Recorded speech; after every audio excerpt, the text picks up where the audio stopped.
Olivier, à la une des quotidiens israéliens, l'accord avec le Liban qui a visiblement échoué et la tension qui augmente à la frontière nord font les gros titres. Oui, en effet, ce sont les deux sujets qui sont à la une ce matin de la presse israélienne, l'accord qui s'éloigne et la confrontation qui s'approche. C'est le titre d'Israël Hayom ce matin. L'Israël Hayom nous explique que le Premier ministre Yair Lapid a rejeté les modifications demandées par le Liban au projet d'accord sur la frontière maritime, contredisant les affirmations précédentes des responsables occidentaux selon lesquelles les objections du Liban étaient mineures. Israël n'a pas détaillé les amendements libanais lui posant problème, maintient qu'il exploitera le jugement de Karish et ce même en l'absence d'accord sur la frontière maritime avec le Liban et en dépit de menaces en ce sens du Hezbollah. Alors justement, pourquoi parle-t-on d'une éventuelle confrontation avec le Hezbollah après l'échec de cet accord, Olivier ? Parce que Nasrallah n'a plus rien à perdre en fait. C'est ce que nous explique le commentateur militaire du Yediot Ahronot. Tout tant que les négociations se tenaient avec le Liban, le Hezbollah n'avait pas intérêt à faire échouer par le lancement de missiles ou de roquettes ces négociations, donc par le lancement de missiles ou de roquettes vers l'État d'Israël. Mais maintenant que ces négociations ont échoué, le Hezbollah peut à tout moment commencer un bras de fer avec Israël en provoquant l'armée israélienne. C'est la raison, nous dit le Haaretz, que le ministre de la Défense a ordonné à l'état-major de préparer l'armée à tous les scénarios. La crainte, c'est bien entendu le lancement de roquettes vers des villages du nord d'Israël pendant la fête de Sukkot. Autre risque d'escalade de la violence, c'est le mont du Temple à Jérusalem, Olivier. Oui, c'est, vous le savez, toujours un endroit où la tension est palpable. Et Arrive nous dit ce matin que dans le contexte des tensions sécuritaires et de l'augmentation du nombre d'attentats en Judée-Samarie ces derniers temps, les organisations palestiniennes à Jérusalem-Est ont appelé hier soir les Palestiniens à monter sur le mont du Temple ce matin pour tenir donc la prière, pour faire la prière et affronter les forces de sécurité israéliennes et lutter, toujours selon le communiqué, contre les projets de judéisation du mont du Temple.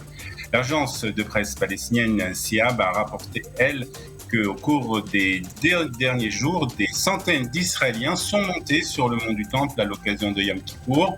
Selon l'agence de presse, au cours du mois de septembre, environ 4821 Israéliens se sont rendus sur le mont du Temple.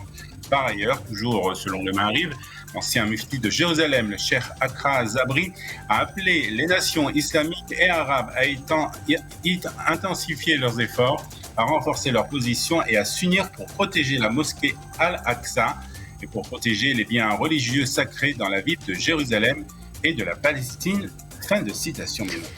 Un mot de politique et le sondage du vendredi. Alors, est-ce qu'on observe un changement cette semaine ?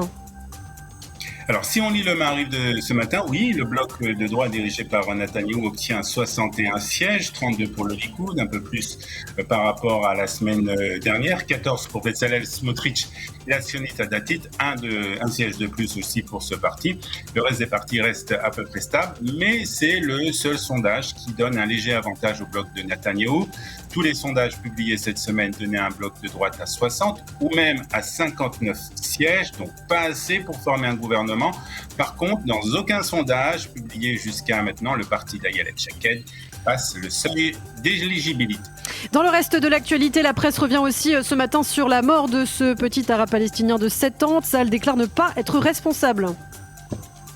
Oui, selon le Haaretz, l'armée israélienne a rendu publiques les conclusions d'une enquête qui a déterminé qu'il n'y avait aucun lien donc entre ces opérations dans le village de Keren el-Dahir le 30 septembre dernier et la mort d'un jeune garçon de 7 ans, Ryan Suleiman, le même jour. Selon l'enquête, les soldats qui menaient une activité de routine pour sécuriser une route dans la région ont été attaqués par plusieurs Palestiniens qui ont lancé des pierres sur leurs véhicules. Les troupes israéliennes sont alors entrés dans le village afin de localiser les suspects qui ont pris fuite après l'incident. Pendant toute la durée de l'opération des troupes dans le village, aucune force physique ou arme de quelque nature que ce soit n'a été utilisée, a indiqué Tzahal. L'enquête montre également qu'aucune preuve n'a été trouvée de la chute de Ryan ou de dommages physiques causés à la suite des actions de l'unité, a précisé l'armée. Les ministères palestiniens de la Santé et des Affaires étrangères avaient assuré que l'enfant était mort après être tombé d'un bâtiment alors qu'il était pourchassé par les forces d'occupation israéliennes, selon toujours donc les ministères palestiniens. Et puis enfin, pour terminer, des Israéliens expriment leur solidarité avec les femmes iraniennes. Oui, ce sont les sites d'information qui nous l'apprennent ce matin. Une centaine d'Israéliens se sont rassemblés hier au parc de l'Indépendance dans le centre de Jérusalem pour exprimer leur solidarité avec les femmes iraniennes qui mènent, comme vous le savez, des manifestations anti-gouvernementales depuis des semaines. Nous ne sommes pas contre le peuple iranien, nous sommes contre le régime iranien qui tue les femmes et qui refuse leur liberté, a déclaré Fleur Hassan Nahoum, qui est maire adjointe de Jérusalem et aussi une des organisatrices de ce rassemblement. Shabbat Shalom depuis Jérusalem, Ilana. Shabbat Shalom, Olivier.